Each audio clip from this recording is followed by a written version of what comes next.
మొత్తం మీద తెలంగాణలో ఫిరాయింపు ఎమ్మెల్యేల విషయంలో అయితే కీలక పరిణామాలు చోటు చేసుకుంటున్న పరిస్థితి కనిపిస్తోంది.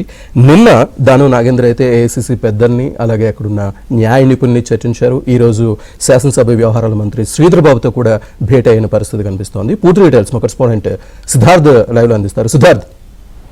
Thank you Srinivas. తెలంగాణలో ఫిరాయింపు ఎమ్మెల్యేలకు సంబంధించి కీలక పరిణామాలు చోటు చేసుకుంటున్నాయని చెప్పుకోవచ్చు. 10 మంది ఎమ్మెల్యేలలో 8 మంది అఫిడవిట్లు దాఖలు చేశారు. ఆ 8 మందికి సంబంధించినటువంటి విచారణ పూర్తయింది. ఇక ఇద్దరి విషయంలో స్పీకర్ ఏం చేస్తాడు అనే ఒక క్యూరియాసిటీ నెలకొన్నటువంటి సందర్భంలో ఆయన మరోసారి వాళ్ళిద్దరికీ నోటీసులు పంపించారు. వెంటనే 23వ తేదీ రేపటి వరకు అఫిడవిట్లు దాఖలు చేయాలని వాళ్ళకు నోటీసులో పేర్కొన్నారు. అయితే నిన్న స్పీకర్ని కడియం శ్రీహరి కలిశారు. తాను ఆన్సర్ ఇవ్వడానికి మరికొంత సమయం కావాలని ఆయన స్పీకర్ను కోరారు. స్పీకర్ కూడా దానికి సానుకూలంగా స్పందించినట్లు కాసేపటి క్రితమే కడియం శ్రీహరి ఏబిఎన్కు చెప్పారు. ఇక రాజీనామా విషయంలోనైతే ఆయన ఒక క్లారిటీకి వచ్చారు. తనకు తాను రాజీనామా చేసేది లేదు. ఒకవేళ స్పీకర్ డిస్క్వాలిఫై చేస్తే తాను ఉప ఎన్నికలకు సిద్ధంగా ఉన్నాను, ఉప ఎన్నికలు ఖచ్చితంగా గెలుస్తానని కడియం శ్రీహరి చెప్తా అన్నాడు. ఇక దానం నాగేందర్ నిన్న ఢిల్లీకి వెళ్ళారు.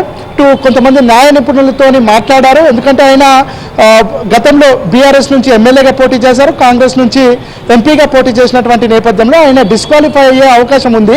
డిస్క్వాలిఫై కంటే ముందే ఆయన రాజీనామా చేస్తే హుందాగా ఉంటుందని ఆయన భావిస్తున్నారు. ఇదే విషయాన్ని ఢిల్లీకి వెళ్ళి కొంతమంది న్యాయ నిపుణులతో చర్చించారు. దాంతోపాటు ఏఐసిసి పెద్దలతో కూడా చర్చించారు. ఎందుకంటే కాంగ్రెస్ పార్టీలో ఎన్నికలు ఎప్పుడు వచ్చినా ఎలాంటి పరిస్థితుల్లో వచ్చినా సర్వేల ద్వారానే వాళ్లకు టికెట్లు ఇచ్చే పద్ధతి కాంగ్రెస్ పార్టీలో ఉంటుంది. ఒకవేళ ఇప్పుడు దానం నాగేందర్ రాజీనామా చేస్తే ఆయనకే టికెట్ ఇస్తారా లేదంటే వేరే వాళ్ళకి ఇస్తారా అనేది ఒక కన్ఫ్యూజన్ అయితే ఏర్పడుతుంది. ఈ నేపథ్యంలో తనకే టికెట్ ఇవ్వాల్సిందిగా ఆయన ఢిల్లీ పెద్దలకు అప్పీల్ చేశారు. ఇక ఏఐసిసి పెద్దలు చెప్పినటువంటి విషయాల్ని కాసేపటి క్రితం శ్రీధర్ బాబుని కలిశారు. శ్రీధర్ బాబుతో కూడా చర్చించారు. ప్రస్తుతం శ్రీధర్ బాబు శాసనసభ వ్యవహారాల మంత్రిగా ఉన్నారు. ఈ నేపథ్యంలో డిస్క్వాలిఫై చేస్తే ఏ విధంగా ఉంటుంది, రాజీనామా చేస్తే ఏ విధంగా ఉంటుంది అనే అంశాలకు సంబంధించి ఆయన శ్రీధర్ బాబుతో డిస్కస్ చేశారు. ఇక ఇప్పటి వరకు అయితే దానం నాగేందర్ ఎలాంటి నిర్ణయం తీసుకోలేదు. కానీ రేపటి వరకే గడువు ఉన్నటువంటి నేపథ్యంలో ఈరోజు రాత్రి కానీ రేపు ఉదయం కానీ ఆయన ఒక నిర్ణయం తీసుకునే అవకాశం ఉంది.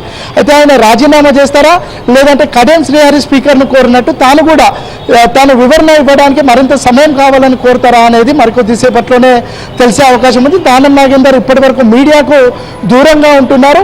ఢిల్లీ పెద్దలు చెప్పినటువంటి విషయాల్ని ఇక్కడ శ్రీధర్ బాబుకు చెప్పారు. దాంతోపాటు ఇక్కడ రాష్ట్ర పెద్దలకు కూడా ఆ విషయాలన్నింటినీ కన్వే చేసి ఒకవేళ ఉప ఎన్నిక వస్తే తనకు తాను రాజీనామా చేసి ఉప ఎన్నికలకు వెళ్లాల్సి వస్తే తనకు టికెట్ ఇస్తారా లేదంటే తనకు టికెట్ ఇవ్వకపోతే పార్టీలో ఆయన పరిస్థితి ఏంటి అనే విషయాలకు సంబంధించి ఒక క్లారిటీ తీసుకున్న తర్వాత తన నిర్ణయం తీసుకునే అవకాశం ఉంది.